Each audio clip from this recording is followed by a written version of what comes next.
Karen's laugh was a chainsaw ripping through the quiet RV park, her voice booming over the gravel lot like she owned every inch of it.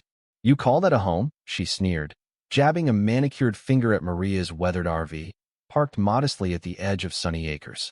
Maria Rodriguez, a wiry woman with calloused hands and a sun-faded cap, stood frozen, her jaw tight.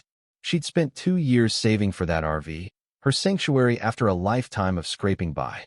Now, Karen, self-appointed queen of the park, with her gaudy pink RV and a permanent scowl, had made it her mission to torment Maria. It started with complaints about Maria's unsightly vehicle, escalated to petty notes left on her windshield, and culminated in today's outrage. Karen had called the city to ticket Maria's RV for illegal parking, claiming it violated park rules. Karen's smug grin widened as she waved the freshly issued ticket like a trophy. "This dump on wheels doesn't belong here," she said, her voice dripping with disdain. The 2 other residents nearby, Tom and Lila, exchanged uneasy glances.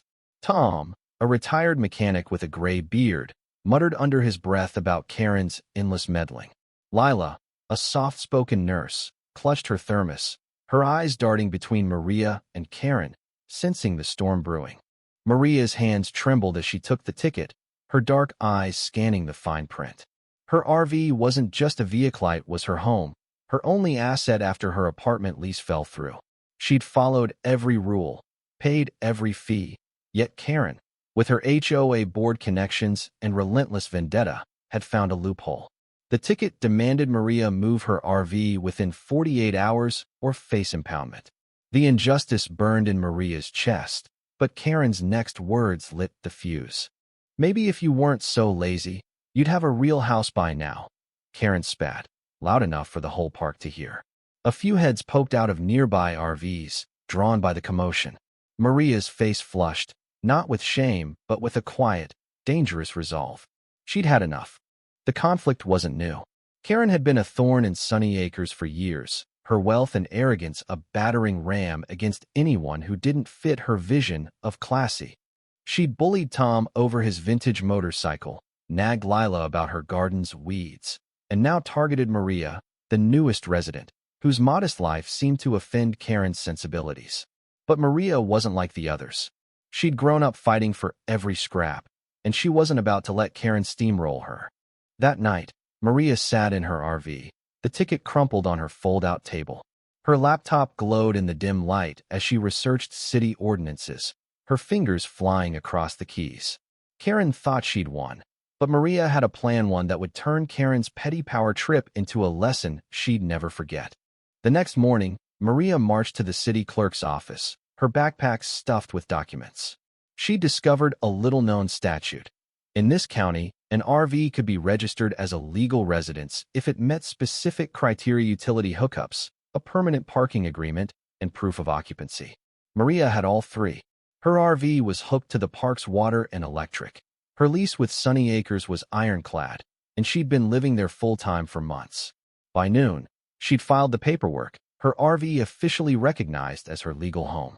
Karen's ticket, based on the false claim that Maria's RV was just a vehicle, was now invalid. But Maria didn't stop there. Karen's harassment documented in months of notes, complaints, and now this ticket crossed a line. Maria contacted a local attorney, a pro bono advocate for low-income residents, and together they drafted a lawsuit. Harassment, defamation, and intentional infliction of emotional distress were the charges, backed by witness statements from Tom, Lila, and others who'd endured Karen's tyranny. The RV park buzzed with whispers as word spread. Karen, oblivious, continued her reign, unaware of the noose tightening. A week later, the showdown came at the monthly HOA meeting. Karen strutted in, her floral dress clashing with her usual sneer, expecting to gloat over Maria's supposed defeat. The room was packed. Residents who'd stayed silent for years filled the folding chairs, their faces a mix of curiosity and quiet hope. Maria stood at the front, her voice steady as she presented her case. "Ladies and gentlemen," Maria began, holding up her RV's new registration, "my home is legal. Karen's ticket was based on a lie, and her actions are harassment, plain and simple." Gasps rippled through the room. Karen's face reddened, her mouth opening to protest, but Maria pressed on. I filed a lawsuit against her for targeting me and others in this park. This ends today. Karen exploded. This is outrageous, she shrieked, slamming her hand on the table.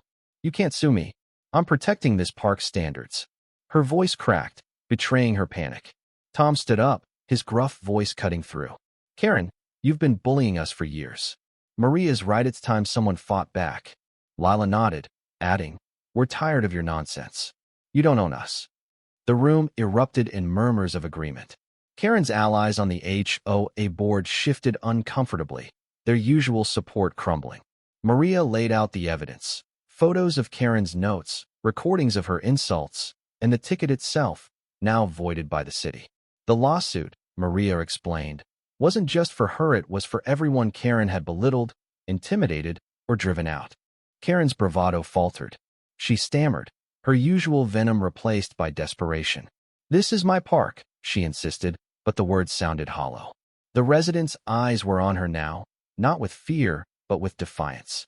For the first time, Karen saw the consequences of her actions reflected in their faces. The lawsuit moved forward swiftly. The court date was a spectacle. Karen, dressed in an ill-fitting blazer, tried to spin herself as the victim, but the judge wasn't buying it. Maria's attorney presented an airtight case.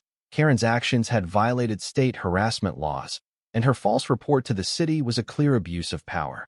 The judge ruled in Maria's favor, awarding damages for emotional distress and legal fees. Karen was ordered to pay a hefty fine and issue a public apology at the next HOA meeting. The aftermath was bittersweet. Karen's apology was a mumbled, resentful affair, her pride shattered. She sold her RV and left Sunny Acres soon after, unable to face the community she'd once lorded over. Maria's RV remained, now a symbol of resilience. The park felt lighter, freer, as residents began speaking up, reclaiming their space. Tom fixed up his motorcycle without fear of complaints. Lila's garden flourished, weeds and all. Maria, though, didn't gloat. She'd fought not for revenge, but for justice, for the right to call her RV home. Late one evening, as she sat outside under the stars, Tom and Lila joined her, bringing coffee and quiet company. You did what none of us could, Tom said, his voice gruff but warm. Lila smiled. You reminded us we're a community, not Karen's kingdom.